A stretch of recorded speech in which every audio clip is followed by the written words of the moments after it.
Welcome to Rates and Barrels, presented by Topps. Check out Topps Project 70, which is celebrating 70 years of Topps baseball cards. I am your reluctant host, Eno Saris. I'm not good at these hosting things, and I'm glad that Derek Van Riper will be done with his cross-country move soon. But I am doing my best, and to help me out here today is Matt Eddy from Baseball America. Thanks for coming on, Matt. Oh, hello, Eno. Yeah, it's great to be here. You and Derek have such great chemistry. Great podcast. Thanks for those kind words. Matt is in a league of mine, Devil's Rejects, and so we may not discuss any of our players. Just kidding. But we did have a discussion here on Rates and Barrels. I don't like to think of myself as a take machine, but I guess I had a take, which was that that this sort of over under slot game that teams are playing may have gone too far, or may not be getting them what they're hoping. Because my thinking was, if you look at a graph of value by pick slot, right? Like if you look at outcomes by pick slot, basically the top 5 are the best. The top 10 are pretty good, and then it's just a precipitous drop to where you're kind of like, you hope one of those guys does something for you. And so when I look at this year's draft, I was just sort of a little bit horrified to see Pittsburgh go under slot at number 1, because number 1 is traditionally the one place where you can almost take a major leaguer. Like it's almost like it's more likely you take a major leaguer than not, and that sort of ratio drops off after that. So I'm just looking at the draft tracker. We had a little sort of a discussion about this, and so I wanted to continue that, because I'm just looking at the draft tracker. This is more your realm than mine, but just looking at the draft tracker, Henry Davis, the catcher, signed with Pittsburgh for $1.5 million, almost $2 million under slot. And then I also look at Colton Cowser signing with Baltimore at a sort of $1 million plus under. That does allow them to do things, later on. But I just wonder that isn't it silly to take maybe the 4th best guy at number 1 so that you can get the 25th best guy at 32? Yeah, we see this in some of the drafts in the bonus pool era, in which there is no clear number 1 overall. I think you could have made a case for Davis or for some of the high school shortstops. Who did you have number 1?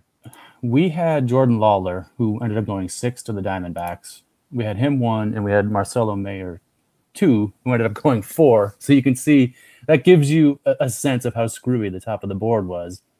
And what we kind of pull from that is that teams have studied the issue and determined that they're better off spreading the risk around. I agree more with your take. I haven't done the digging that the teams that are actually paying the players have done, but that to me is presumably what the Pirates opted to do. And they did secure 3 other high school players who were inside our top 40, the Baseball America top 40 draft prospects. And so they did that by going over slot on those guys. Yeah, they ended up having to pay the 2nd, sub-2nd, and 3rd rounder well above slot in order to make the money work. Well, that's interesting. So I guess it would be different if, say, Chipper Jones was in this draft or whatever, like these sort of consensus number 1s that you can see from a mile away. Was that not in this draft? That is correct. We didn't grade any player above, I think, a 65 future value in this draft. So that's a very good major league player, occasional all-star, but not necessarily a franchise player. And, it is rare in the baseball draft for a Bryce Harper or Steven Strasburg to be sitting there for the number 1 team to take. Probably the 2 best recent examples would be Adley Rutschman and Spencer Torkelson, like these no doubt number 1 overall guys. This draft didn't have that. All right, so now you're saying, okay, I'm not foregoing a number one. I'm sort of taking from a group of number threes, and I actually think this guy I'm taking at 25 might be top 10 in my estimation. Yeah, there definitely was. Yeah. I mean, you said top 40, but yeah, there was a lot of, yeah. I think it's spreading the risk around is probably a better way to look at it. You know, you're taking kind of a riskier gamble at number one with a catcher, but you're making up for it in volume, or so the theory goes. I don't know. To me, just the elite performs so much better when you look backwards. But I suppose if you're not foregoing a true number one, maybe it makes sense. Haven't the Orioles now done this a couple times?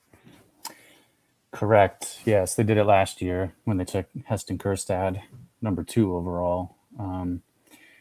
Yeah, it's harder for me to figure out exactly what's going on there, if not just cost savings.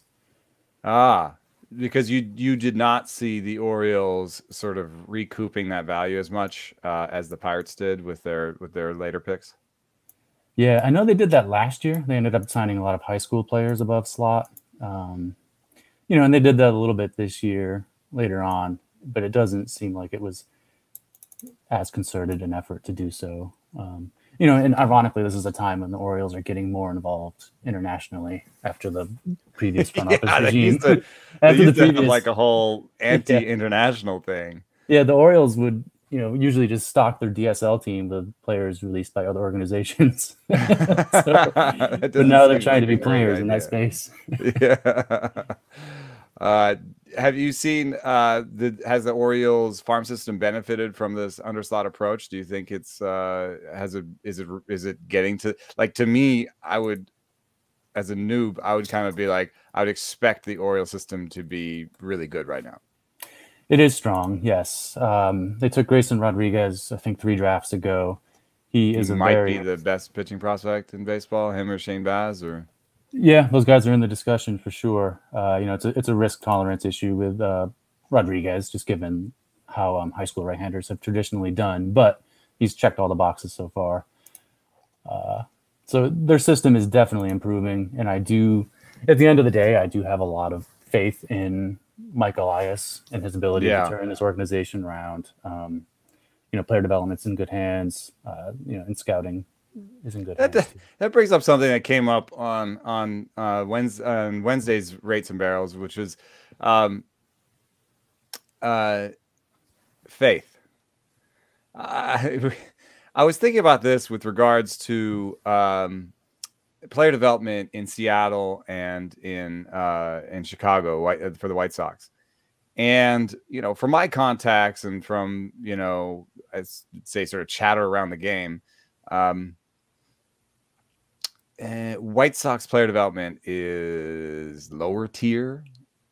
I'm trying to be nice, but I would say bottom tier, you know, like possibly bottom 3. And they're making strides. I think there's been some improvement, and they're trying to incorporate data and tech, but like from the outside looking in, it seems like they have a lot of work to do. And Seattle, I think, is more well thought of, at least on the pitching side. And yet,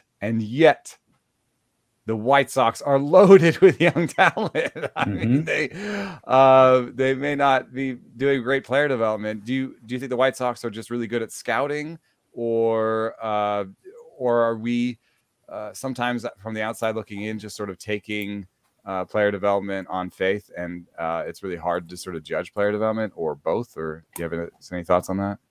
Yeah, I think it's both.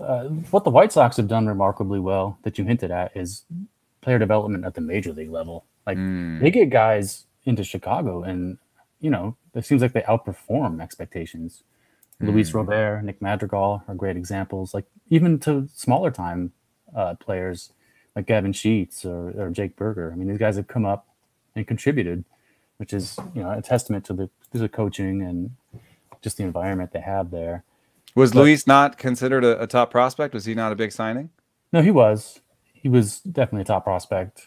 But for him to reach the majors and immediately impact, I think is a good sign for and the upper edges of his possible outcomes. I mean, there were other outcomes where he strikes out too much and doesn't walk at all, and is kind of like a 3 and D from basketball, defense and power, and that's it. But he's been more dynamic than that. Yes, absolutely.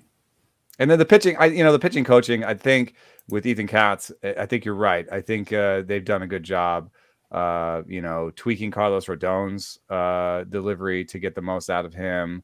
Giolito, they've done a lot of stuff that it's kind of funny. You'll see some places where the major league pitching coaching is demonstrably better, I think, than the minor league pitching coaching. Where I think of? I think of Detroit, because these guys all came up with a certain arsenal and then struggled. Skubal and Mize come to and Manning, they've all struggled. Skubal and Mize have come out the other side looking almost completely different, right? Like Skubal came up with like 4 seams and now is a sinker guy, and Mize came up as a sinker guy and now is a 4-seam slider guy. So it's like I look at that one and I say, I think you guys need to work on your player development, down system, but at least you got a good coach at the major league level. And it always struck me as cruel and unusual to pair these young pitchers still feeling their way through the major leagues with Wilson Ramos behind the plate. That always seemed like the less than optimal approach. Yeah, I guess that's the value of having a building block catcher. It'd be interesting to watch what happens to catching. It's also interesting to think that the Pirates took a catcher number 1 in Henry Davis at a time when robo arms seemed like they're about 2 to 3 years away. Do you have any opinions about his different facets behind the plate, like what he's strong at and what he's not strong at? Is he like not strong at framing and they didn't care? Yeah, I think that's absolutely correct. I think Henry Davis could be a model catcher for the new era, the ABS era, because he does have big power and he does have a big arm, but he's not as strong on some of the framing and receiving aspects. So he could become the prototype for major league catcher. Yeah, the interesting part is calling, but from what I gather, most games in college are called from the dugout. That's correct. Yes.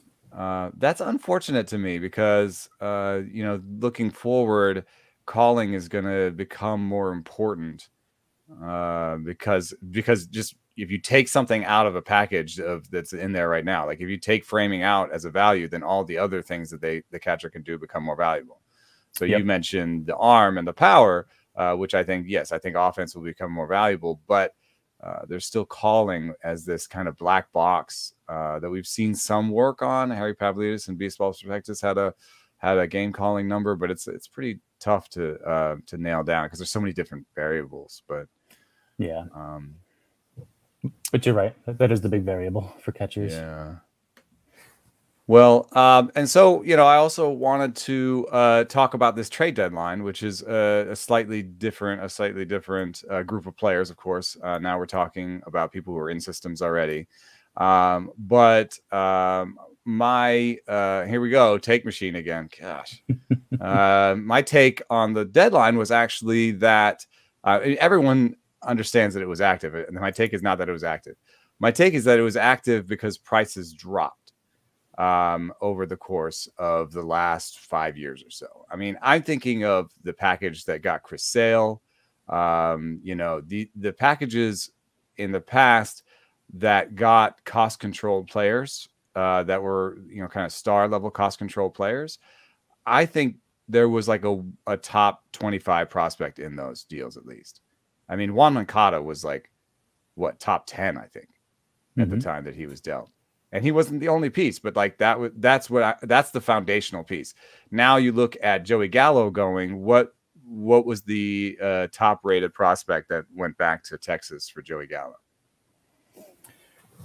Ezekiel Duran, I believe, him or Josh Smith. Barely top 50. Yeah, no, not even top 100. Oh, not top 100 for you guys. Okay. No. I saw some chatter. Maybe BP was talking about Duran might have scraped the top 50, but yeah, so not even top 100. You're talking about a year and a half of maybe he's not Chris Sale level. Trey Turner is though. Okay, so Ruiz, he was the best prospect traded at the deadline, right? Yeah, I believe and you so. guys had him. Yeah, I can verify that, but yes, I believe that's the case. You guys had him around top. Yeah, we had him in the vicinity of 25. Okay. Still, I would say that's Scherzer and Turner. Right? Yeah. So, like, that's a pretty big deal that you're bringing in. And we've got a guy who's, back end top 25, top 30. So I think the prices drop. But there's also a couple other things going on. There's an information gap because we didn't have a minor league season last year. And then there was, like, real stratification, I think, in the market where the buyers and sellers are pretty obvious. There was like 3 or 4 teams that were kind of deciding what to do, and everyone else was either a buyer or a seller. But I wanted to sort of focus in on that prices dropping aspect, if that's how you've seen the market kind of act in the last few years. Yeah, I think your observation is correct. BA's Kyle Glazer likes to comment that it's never been more affordable to buy a major league star. Yeah, and you brought up a good example in that, and I think also what we saw this year is that with depressed revenues from the pandemic, I think money really talks. With Jesus Luzardo going, really just so long as the Marlins would pick up the rest of Starling Marte's salary, here you can have a potential future number 2 starter. Right. And then with the Nationals trading Turner, who would have a high trade value on the open market, but he's going to be an ARB3 player in the offseason, so his salary is going to go up exponentially. It just limits the amount of teams that are going to buy, that possibly would buy Trey Turner, right? That too, yeah. And it probably was attractive to the Nationals as they embark on this rebuild to say, let's clear the books. Let's clear way for potential Soto extension. Especially with all the deferred money. Have you seen this? No. They deferred all the money on like Strasburg and Scherzer and all that. So they're gonna have like $30 million of dead money on their bill for like a while. Ouch. Okay, that adds further context. Yeah, right. But it seems like I think that money was a big deal in San Diego, probably too. Where do you guys have Robert Hassel? In the top 100 context? Yeah. I would have to say, off the top of my head, top 50. Let me verify that. So he was dangling Robert Hassel, AJ Preller in San Diego. From what I gather, he was dangling Robert Hassel, but what he really wanted was for Eric Hosmer's money to go away. And so I think the idea was, we just saw some of this being reported today or yesterday that there was almost a Rizzo for Hosmer deal. And the idea would have been, the only construct that would have made sense for me is some real good prospect talent goes, like better than what they got from the Yankees for Rizzo, because they'd also be taking on the Hosmer money. And the reason that the Cubs would do that is that they have that money actually and would rather have a better prospect. And they still didn't do it. That's how hard it is to move money, because the Cubs, $18 million right now for the Cubs for like 3-4 years. I don't think it actually matters. Like Hosmer could be an okay guy that you put out there. You're like, no, we have a major league first baseman, barely. And you're not expected to kind of win in the next couple of years. I mean, I think he's like almost the ideal tanking first baseman situation where you're like, like our payroll's not that low, we're spending money. We acquired a guy at the deadline, Eric Hosmer, leader. Yeah, that's a good point, especially because they prioritized the upside in the other trade with the Mets to get Pete Crow Armstrong. Teaming him with Hassel would have been attractive to the future outlook. In some ways, I'm surprised that didn't happen, but I think it points to just how difficult it is to move money. It's just, $70 million. I think that even Will Myers who only has like sort of like 25 million at the deadline, only had 25 million left over like a year plus. That would have taken a pretty significant prospect. So I don't know. I don't hate what the Padres did in the end. They were kind of like just cautious buyers. You know, Daniel Hudson was a great rental buy, and Adam Frazier they've got for next year and helps their depth and helps them play Hosmer a little bit less, actually, in a weird way. But you know, it was kind of a surprising deadline. Was there was there a clear winner for you, at least in terms of acquiring prospects and clearing the decks? Was it Chicago? Was there who do you think did really well in terms of goosing a rebuild and getting a lot of young talent back? Yeah, the Cubs did very well. I agree there. You know, the Nationals did well, getting K-Bear Ruiz, Josiah Gray. You know, they're not elite prospects necessarily, but they are will be fixtures for the team next time they're good, and they clearly prioritize that proximity value because that national system is devoid. Otherwise, they have some recent draftees. That's it. Yeah, it's an interesting idea. I think sometimes when I look at the Rays, they seem to trade for floor.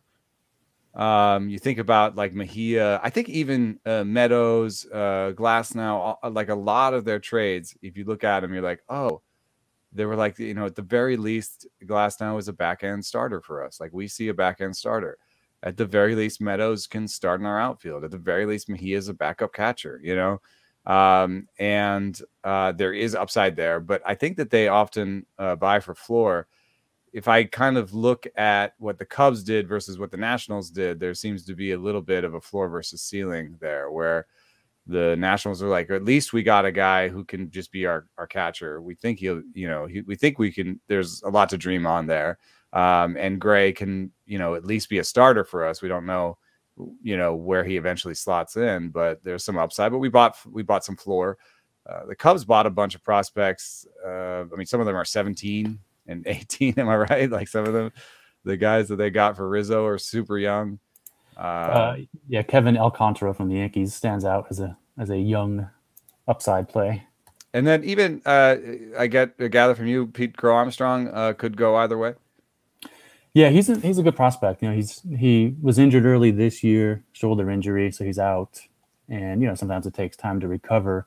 And some guys don't ever recover. I mean, like Profar was not the same guy after his shoulder injury. No, I agree. It is some risk, I think. But you know, upside is Gold Glove, top of the order type of hitter, left-handed hitter who can run a little bit and hit a little bit and defend. Would you, if you were running an organization, prioritize floor or ceiling more? In the spot that the Cubs are in, probably ceiling. And probably just in general ceiling. Is that because the Cubs have money and are at the beginning of a rebuild, and so they can always supplement with free agents, but they just need a couple stars to build around again? Yeah, and what we saw them do previously was really invest in young upside hitters and kind of they got really lucky with a lot of their pro pitching acquisitions. Jake Arrieta, Kyle Hendricks were not perceived as future, you know, playoff starters, but the Cubs developed them into such, and then they signed John Lester, and away they went. Right. The Rays plan, I don't know. It's do they draft differently than they trade? Like, do they draft? Like, I don't know. And I don't think it's totally fair to just say they're a floor team either, because Shane Baz has ridiculous ceiling, and they got him in that deal, right? Like he was all ceiling at that point. Mm-hmm. Yeah, he was in rookie ball at the point. Yeah. Right. Yeah. Yeah. The Rays, you know, because they draft at the back of the first round, you know, they don't really have access necessarily to the highest perceived upside guys, but they do a pretty good job. Like this year, taking the high school shortstop Carson Williams, 28th overall. That's a nice upside play there. Do teams have sort of tendencies? Because you're doing these mocks and stuff, and I gather that like making a mock is asking around what you've heard, but then is there like these teams tend to do certain things? I know that like high school arms, right? That was like a thing where someone demonstrated in someone's front office at some point that high school arms are the riskiest group probably, and don't pan out most of the time. Are there have been teams that just were like, took that to heart and were like, yeah, okay, we're not drafting high school arms anymore until like the 7th round or something. Are there who was it? Did the Angels take like 7 straight pitchers? The Angels took all pitchers. I think the Dodgers took 7 in a row to start the draft. Is that like a normal Angels thing, or is that just this year? And like how many teams have like, oh yeah, the fill in the blank, they just drafted fill in the blank? Yeah, I think we do factor some of those preferences and tendencies into our mock drafts. I mean, it's perhaps it's an unavoidable bias that does lead us astray sometimes, but you kind of have to, teams and scouting directors like who they like, and you have to pay attention to that. Does anything, do any sort of tendencies occur to you as you sort of think about that? I know I'm putting you on a spot. This wasn't on the rundown. Well, the Braves throughout their various regimes have favored high school pitchers more than other organizations on average. Was Soroka a high school or Fried? Yeah, Soroka was a high school pitcher. Ian Anderson and Soroka were first-round high school arms. Nice. High school right-handers, among the riskiest demographic. But the Braves, we'll take Ian Anderson from upstate New York. We'll take him 3rd overall, no problem. Interesting. And then there are other teams that are like, no thanks. Yep. And Anderson is, to this point, one of the best first-rounders from that 2017 draft. That draft was very similar to this one, where it didn't have a clearly defined number 1. That was the Hunter Green, Mackenzie Gore, Royce Lewis ended up being number 1 overall. But none of those guys was seen as, a future perennial all-star kind of guy. So I believe, you guys just had a piece. I think Kyle wrote it about quality of play in the minor leagues. And there was a couple sort of statistical ways in of just, fielding percentage, not maybe necessarily the best stat by itself, but as a league-wide thing, kind of, gets you in there.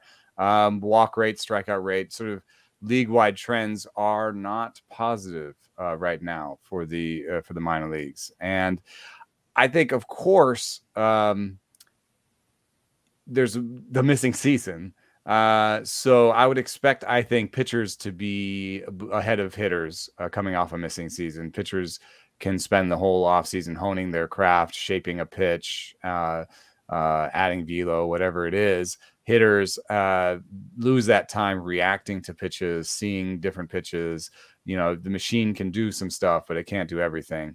So I guess I guess what I'm a little surprised is that the compression of the minor leagues, that the cutting teams didn't almost undo all of that missing time by, I would guess, dropping a lot of the worst players and leaving behind better players. But then there's like this third aspect, which is just that housing has, Britt just wrote about this. Housing has just been a real problem for minor leaguers right now, because I guess during COVID, you're not doing the family host thing anymore. And that was like a real sort of gap filler for some people where, I'm not making any money, but at least this really nice family is like feeding me and putting me up, and they're hoping I become like a major leaguer, I guess. But in any case, there are probably some good players that are leaving baseball because they can't afford it. And I, in classic host style, just rambled. Don't have a literal question for you, but what are your thoughts sort of on that issue? Yeah, you're right that some of those metrics are imperfect and kind of proxies of quality of play. I think the key was comparing it with the 2019 rates to kind of see the degradation in the numbers that way. And you watch minor league baseball, it's worse. Yeah, I mean, yeah, the scouts early on were very adamant that the hitters were very rusty. You know, most of the hitters were not prepared, and for the reasons you cited. And I think you hear it. I think the Brewers manager Craig Counsell has commented as such that the quality of play at AAA is such that the gap between that and the majors is wider than ever. You know. So I think, and we see that in the rookies coming up and struggling initially because they're missing a step. There's an intermediary step missing from their development in a sense. And I don't know how much you guys have explored the quality of pitching at AAA, but you have not only more major league injuries forcing guys up, but you also have the taxi squads depriving these AAA staffs of quality arms. Yeah. So this all feeds into this dynamic that we have between AAA and the majors, and thus major league rookies, hitters in particular, struggling. Yeah, and it's gotten to the point actually where I was just discussing this with a major league outfielder, where he was like, he actually shared that Glazer piece with me, and was like, "This is what we were just talking about." And he said, "Yeah." He said they're calling people up, just what you said. They're calling people up. They're not ready, and the injuries are a big part of it. It's a loaded question, but do you think that reducing the size of the minor leagues was an unqualified bad thing? No, I think players will adapt, teams will adapt as they become more familiar with it. But by the same token, it wouldn't shock me if there is like an intermediary short season league added, or some sort of stratification of the existing rookie leagues where you have like one league for young players. This is a missing level now, right? Yes. The whole short season, there used to be New York Penn, Northwest League. That whole level doesn't exist.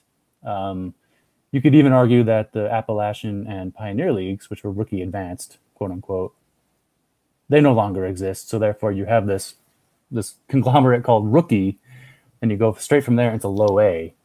I think, and the problem is those are recently drafted people. So some of them are 17 and some of them are 22 and some of them are international and have never lived in America in the same way. And some are like that. That's why we had so many different rookie levels. It's like, okay, you 21-year-old college graduate, like you can go here, and you 17-year-old from the Dominican Republic, you can go here.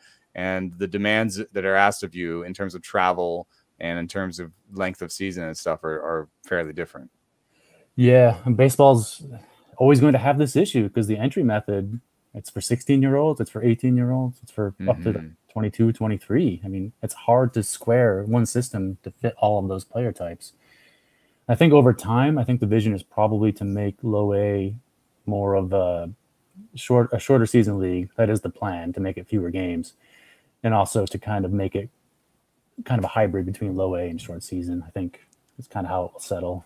And aren't teams really using/abusing complex ball?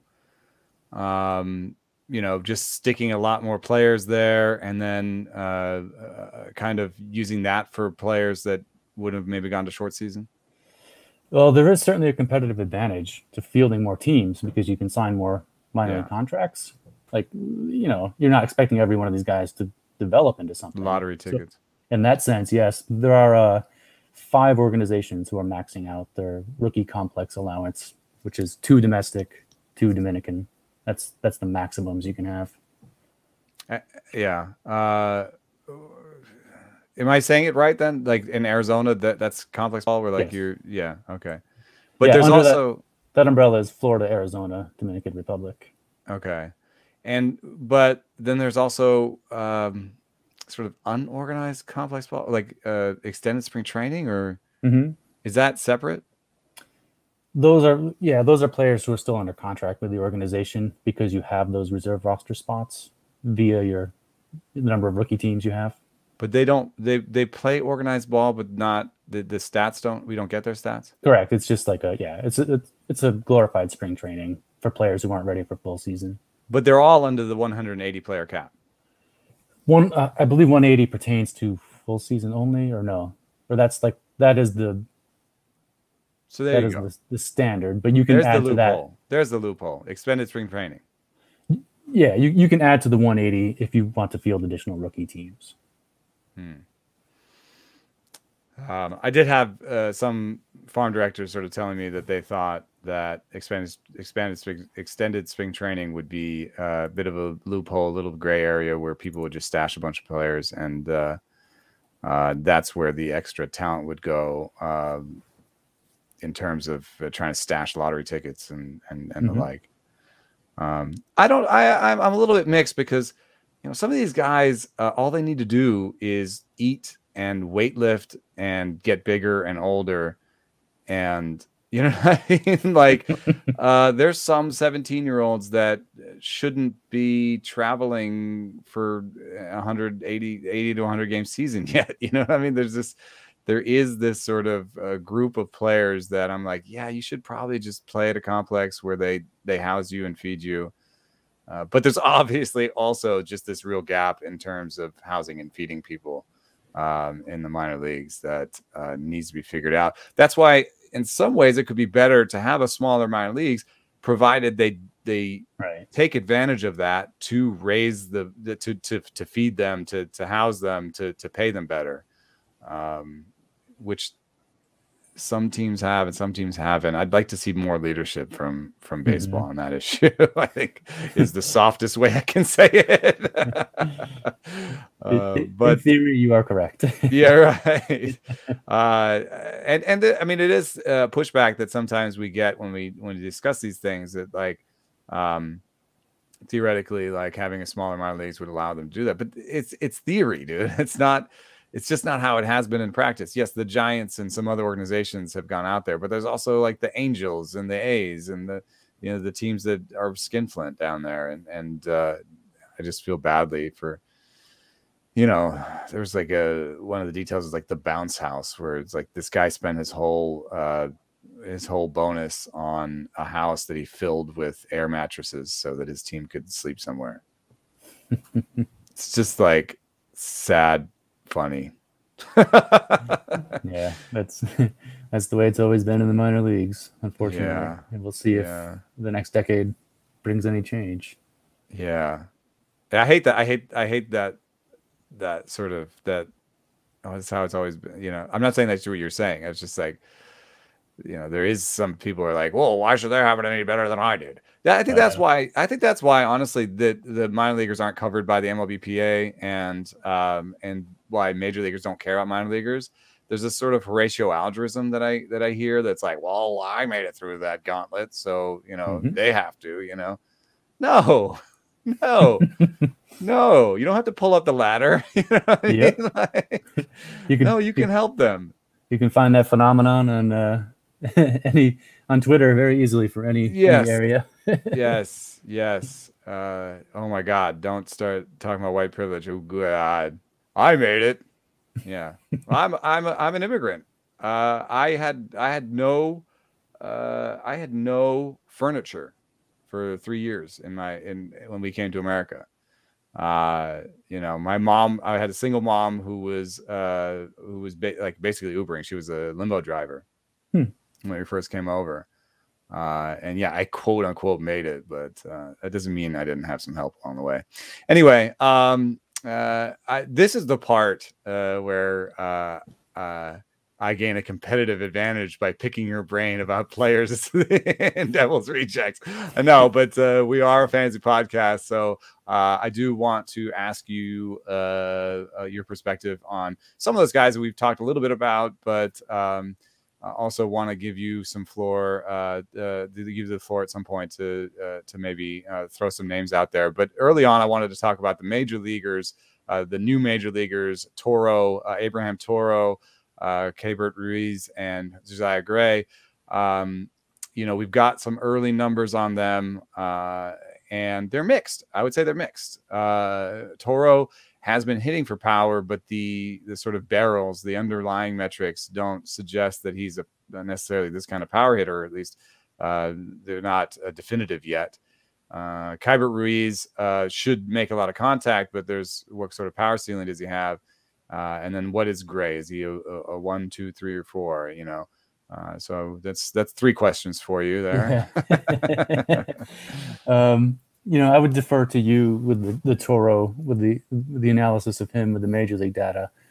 You know, I mean, the one thing is he had that terrific 2019 season in the minors. You know, little older player, but great year. You know, some demand on the trade market, it sounds like. So he's an analytics darling, perhaps, for some organizations. What was the knock on him scouting wise?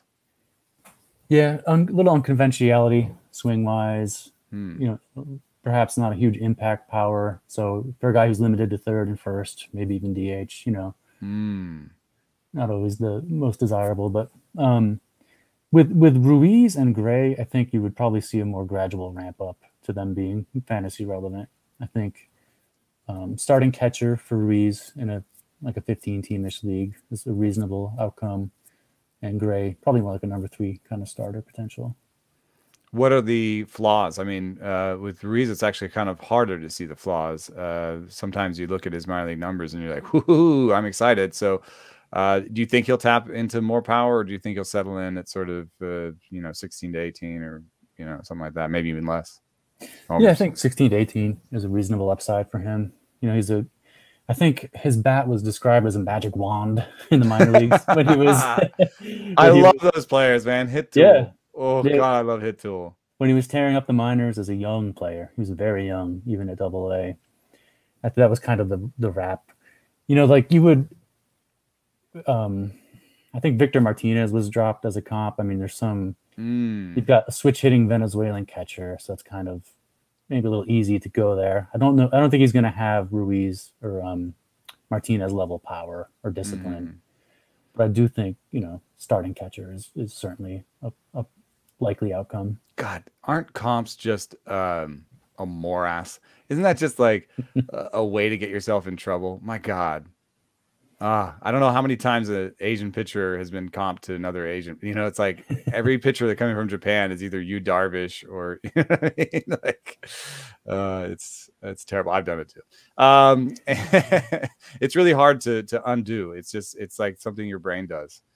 But with Gray, and this is something that I don't want to be dogmatic. I always want to learn. But one thing that I like, people ask me all the time, the stuff numbers, and the reason why I use them, I try not to have it be a crutch, because there are players that succeed with lower stuff numbers, and I'm always like trying to research that and figure out why. And a little teaser here for listeners. We've done the validation on stuff, and it's pretty friggin' exciting. So they're basically, without doing any park factors, without doing any regression, without doing anything the projections do, Pitching Plus performs just as well as all the projections. So we're hoping a little bit more work under the hood. We'll be able to beat the existing projection systems. And then in season, 400 pitches, they start beating projections. So for starters, and relievers, basically, they start beating projections with like 50 pitches. So stuff and location plus are super valuable, and I hope as listeners you found them to be as well. But so the reason why, other than this validation, the work that we've done, that I like them so much, is that I find fastball shape super hard to scout. I look at Jesus Luzardo's fastball. I look at Julio Urias's fastball. I look at Trevor Rogers' fastball. There's 3 lefties. They all throw 96. And if you plop me in front of them in the minor leagues, I'd be like, "Whoo, baby. I love these guys." You know what I mean? And I would not be able to necessarily differentiate with mine. Now, I'm not a scout. Do you find that difficult to scout fastball shape on that sort of granular level? What kind of, it almost matters on a granular level, it seems to, because Luzardo's fastball has turned out to be, I would say, almost like a 40, and Urias is like a 60 plus, and then Rogers is somewhere in between. Yet when you sort of watch them, at least on video, it's just kind of like, they're all pretty good. They all throw hard. Well, did you scout any of these guys coming up, or does any players come to mind when I talk about the difficulty of scouting fastball shape? No, I think that is the kind of the next frontier with this. It is difficult to scout without having the numbers for the minor leagues. We kind of have to rely on what sources are telling us there. What are some of what makes Gray's fastball shape imperfect by the stuff number? It doesn't have great ride, and it doesn't stand out in either direction. So it's a little bit just too close to average in terms of movement. Okay, right. Yeah, and we're seeing that in the draft a little bit. I think a pitcher like Ty Madden from Texas would have gone a lot higher 15 years ago in the draft, because you have a 6'4" pitcher who can dominate low in the zone, pitches 96, holds his velocity, big physical right-handed pitcher. I think he would have been top of the board 15 years ago. But now we see the fastball shape concerns with him pushed him. Where'd he go? 30-ish, 31, that range. Yeah. You can kind of, to some extent, use arm slot as a proxy, right? Like you can, there are desired arm slots, are there not? Yeah, I mean, this is more your territory than mine. But I'm talking about scouting. Like there are like you could see a little bit of ride, and then if you see a little bit of ride and the guy is more over the top, then you can kind of put that together and be like, this is a riding fastball, and this is the shape that people desire. As opposed to, I think of like sort of Daniel Lynch and some lower slot guys that are more sinker heavy. There's been just a philosophical discussion, I think, about where to rate guys like that. Just because we know that front offices. And then I think it's fascinating because it fits in with Pine Tar, because, what if this guy's getting ride from Pine Tar, which is not really policed in college and high school, exactly, and will be policed in the major leagues.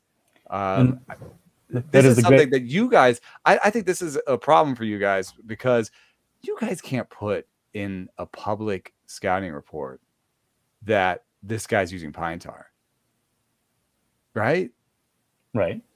That would just be awful, and yet the teams are doing that because they have to. It is the great unanswered question about the amateur players now, because everything trickles down from the majors. It trickled down to the minors. It has trickled down to the amateur level. We know it. Yeah. In fact, when I wrote about Spider Tack, I got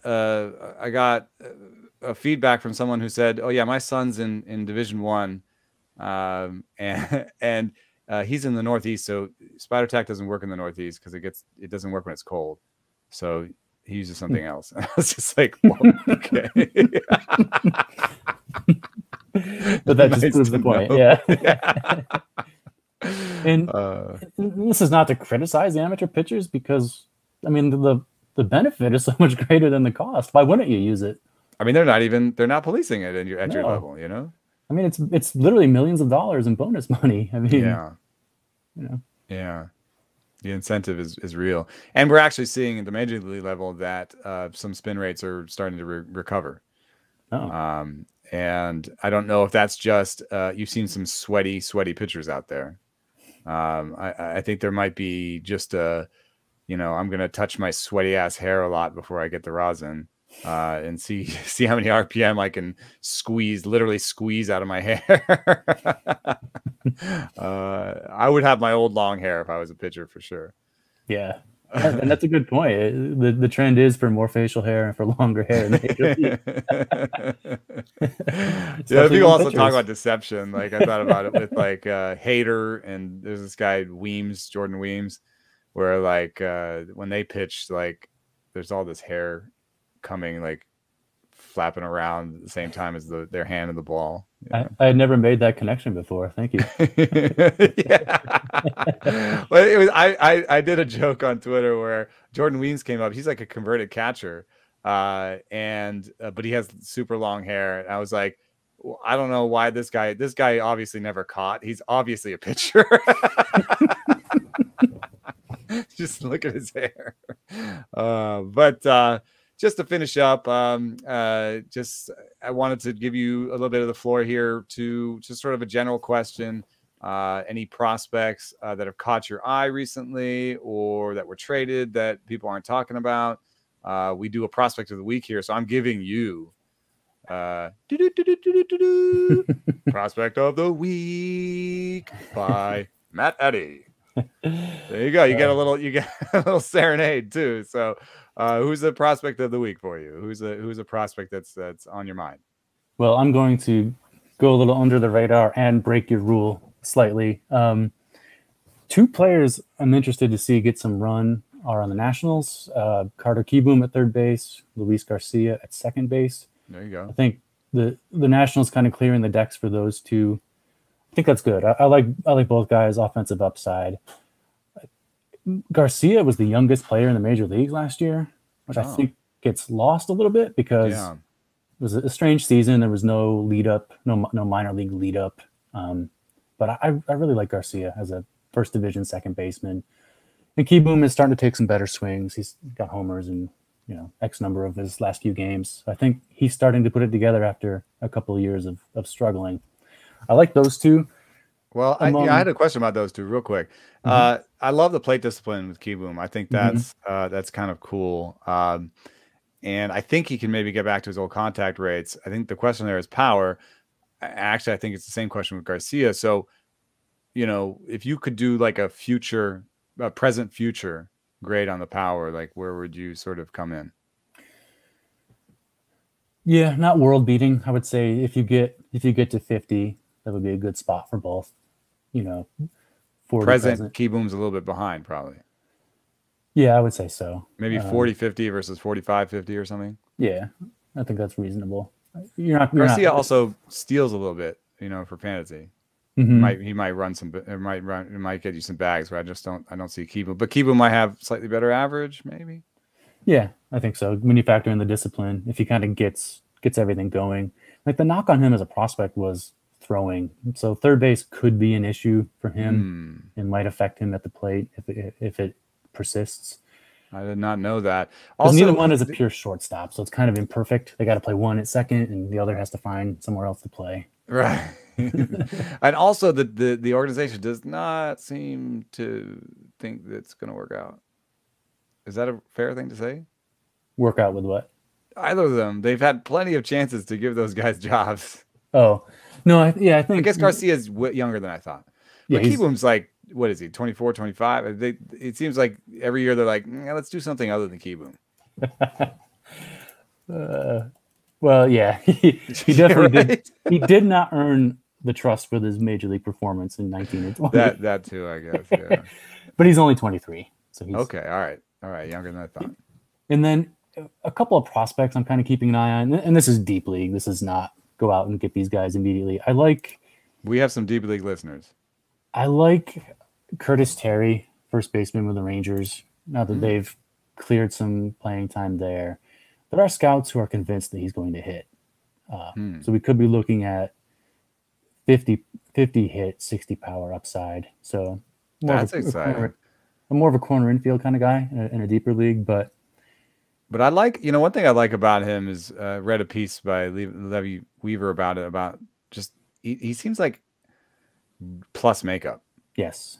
In terms of like, and it's really hard to scout makeup, but I think it's really important too, because it's like there are people that are going to get the most out of whatever they've got. The Rangers love this guy for that reason. And, he's not super young for a prospect, 24, but he's coming off of a 2019 season where he was at Class A. So, I mean, he missed a full year of upper level development, right? But he really hit well at AAA this year and had struggled initially at the major league, predictably, but I do like his upside potential. And I would also mention Manuel Rodriguez of the Cubs, reliever.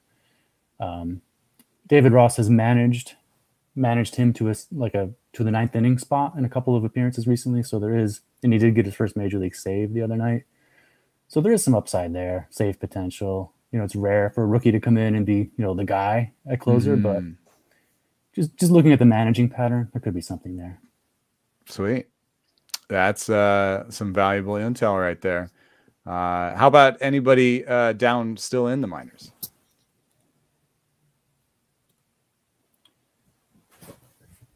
Well, I hadn't really prepared for that, but there's that's all right. That's all right. Where are you based? I live in Durham, North Carolina, which is Ah, where BA has been located since the 80s, since that's right. Durham Bulls owner Miles Wolff bought the company, relocated it from British Columbia. That's right. Yeah. And what parks do you get out to when you're out? Mostly Durham. Zebulon is pretty close. It's outside of Raleigh. We lost our affiliated team in Burlington in the Appalachian League. Greensboro is not too far. Those are our main proximity parks. And what are they? Who are they affiliated with?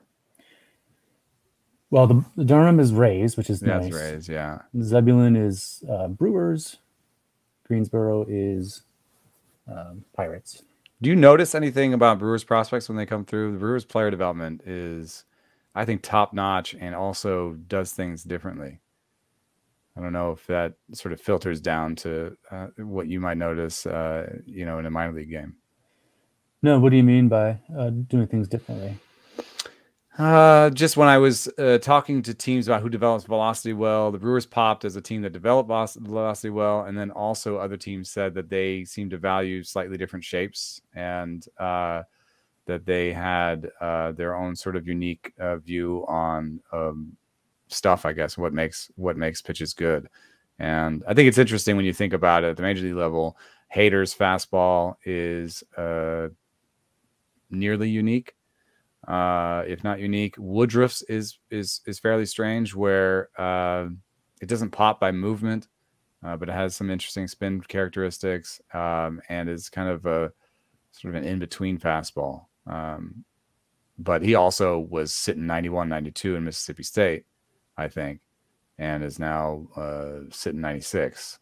Yeah. He said it was all weighted balls when I talked to him at the All-Star game, but I just don't know if that would be just like super. It would be obvious with the pitching staff coming through. No, I can't say that I have. But Woodruff is a tremendous development success story. As you mentioned. Like this guy, I forget what round he was, but when he started, Peralta's looking like 1-2, and Burns. Yep.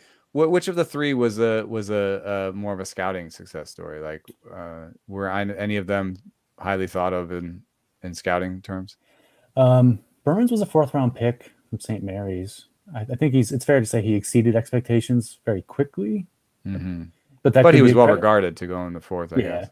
But that could be a credit to what you're talking about. The Brewers' ingenuity could be behind that as much as anything. Well, there's some major league difference too with the minor leagues. He came up one pitcher, and then in the major leagues switched up his pitching mix completely. So kind of interesting from that other discussion we were having. Yeah, and Peralta was traded out of the Dominican Summer League, I believe, by the Mariners. So the Brewers were on him as a pro acquisition and were able to develop him. Yeah. One sort of general thing that pops to me is just that starting pitching it's almost like catching, where it seems to take them a long time to develop. Yep. I think you could almost just fade catching prospects and starting pitching prospects as a fantasy player, because they just take forever, and the ones that do make it, like the veterans, seem to have good value into their 30s.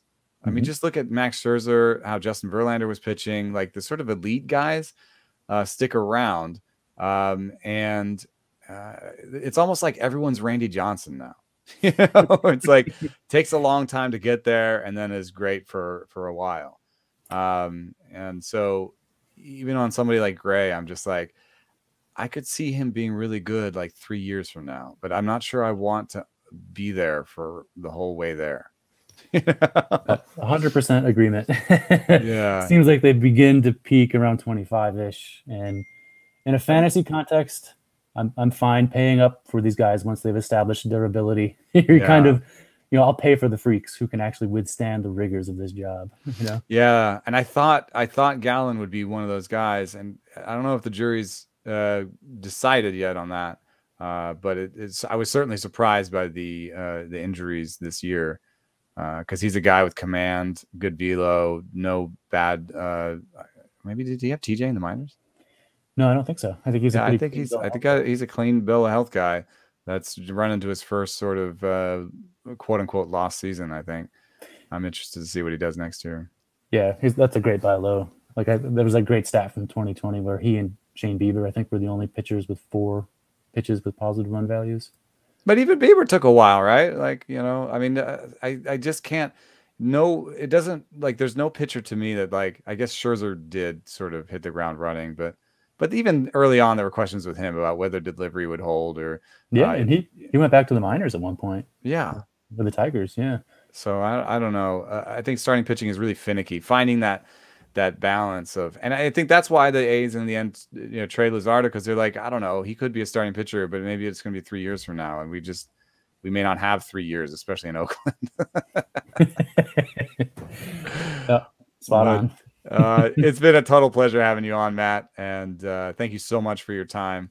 And let's make a trade. I don't know. What's happening in our league is interesting. I think it's a terrible time to be a seller.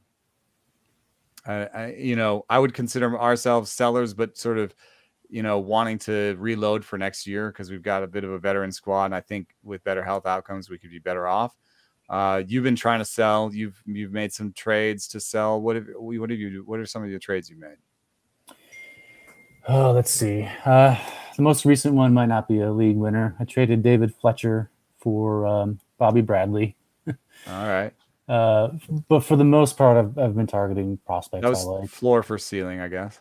Yeah, it's also buying myself a couple of years of youth. But I've felt like the prospect return on some of the selling deals has been underwhelming.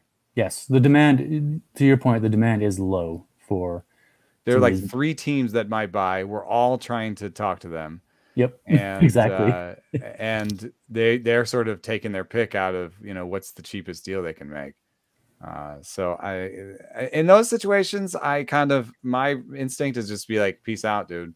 I'm not going to take part in this. I guess I'm going to go like sift through some veterans and try to reload for next year and sell when the time is right. But we also have Tom Trudor in our league, who is just constantly doing crazy things where I'm just like, most of the time I'm like, why did someone do that deal with him? And then every once in a while I'm like, why did he do that deal? But yeah, he's got to keep his quota. Four ads and 1 trade per week. But anyway, thanks, Don, for staying on with us, and see you around the internets. Thanks, Eno. My pleasure. Well, that'll wrap things up for us here on Rates and Barrels. Right now, there's a 50% off subscription deal if you'd like to read my pieces or Brits or DVRs. And this is the place where I say thanks for listening.